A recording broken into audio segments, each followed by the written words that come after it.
So this week our book is called Knights and Dragons Unite. I wonder, does anybody know what the word unite means? Do you think it means they're going to work together, or do you think it means they're going to fight each other? Well, you will have to wait and see, and as we read, we can have another think about the word unite and what we think it might mean. So let's get started. The noble knights of Stombart were the bravest in the land. They trained to fight the dragons with their swords and shields in hand. Sir Gorrel was uncomfortable with swords and angry steeds. He found it all too scary and preferred to do good deeds. The mighty Dracton dragons were the fiercest in the world. They trained to fight the knights with giant flames that blazed and swirled. Young Aristar disliked the flames, which scorched as they shot by. She found it all too scary and preferred the cooling sky.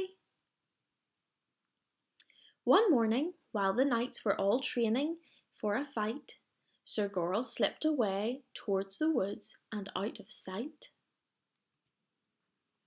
And as the dragons roared and shot their flames into the air, it got too much for Aristar, who crept out of the lair. Sir Gorrel skipped along till something stopped him in his tracks. "Hello? Is someone there?" he called, unable to relax. Sir Gorrel saw a dragon with a blue and scaly snout. "Don't hurt me," said the two of them together with a shout. "Oh, I would never hurt you," they responded, both confused. The presence of a friendly foe had left them quite bemused. "Don't worry," said Sir Gorrel.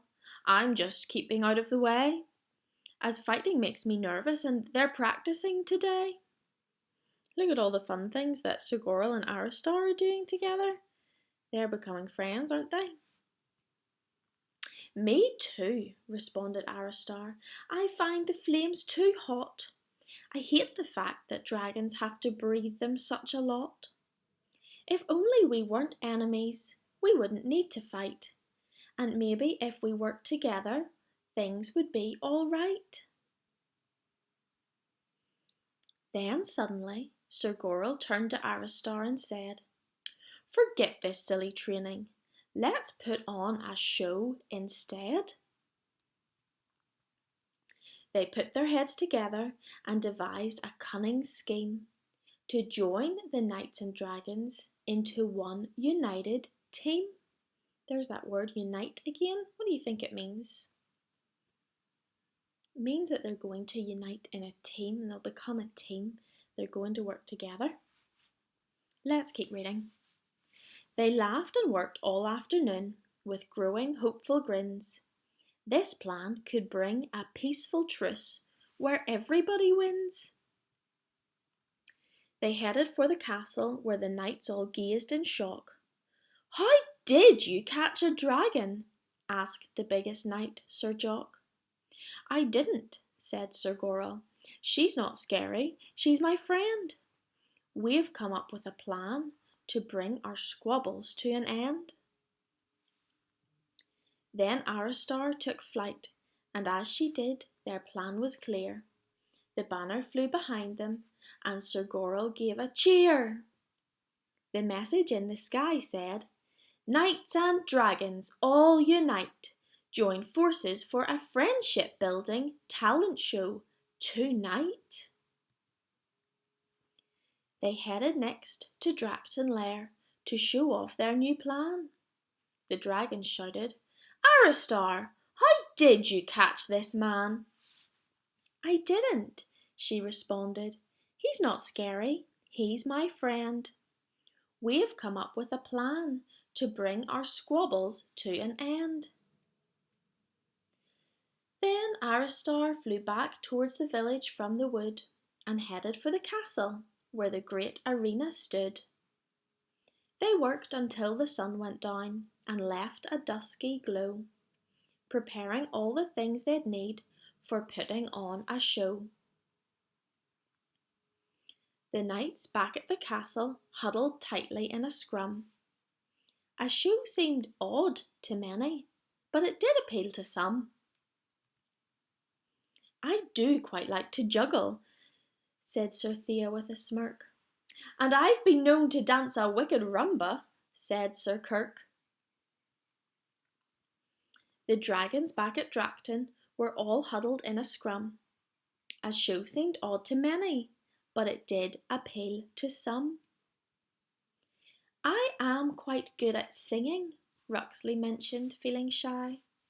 And Cloudy said, "I might give writing poetry a try." Sir Goral sat with Aristar upon the empty stage. The audience consisted of a donkey and a page. "At least we tried," said Aristar. "I guess they just don't care." But then, as she was talking, raucous laughter filled the air. They looked up to the sky and saw the most amazing sight. A host of flying dragons, each one carrying a knight. Sir Thea called, "I guess that we can give this thing a go." "It's worth a try," called Maddox. "Now, let's get on with the show."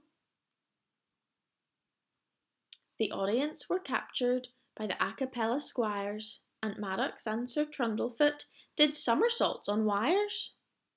A group of street performers brought the house down with a roar, and Knit United knitted like they'd never done before. Their lives were much more wholesome, with new talents and new friends. They realised that life becomes more fun when fighting ends. The end. That's the end of our big book for this week. Now let's have a look at the activity that we are going to do. Hello, so we are going to look at our big book activity now, and you should have a page like this and a page like this in your booklets, and you need to put the story in the correct order. Okay, you've got 8 pictures. Yours are in black and white, but I thought you'd be able to see them better if I showed you them in colour. You've got 8 pictures. You need to cut around the black lines, cut each of them out, and then set them on in the order that you think they should go in, the order that the story was in. And a little tip to help you, because it's very, very hard to remember 8 whole pictures, that's a lot. You can re-watch our big book and you can pause it when you find one of them and set it on, and then move on to the next one, and that will help keep you right, okay? So you need to cut them out and you need to set them on in the right order, and then get somebody to check it and glue them in, okay? I hope you get on well with that. You can colour it in as well if you want to, but you don't have to, okay? See you soon. Bye.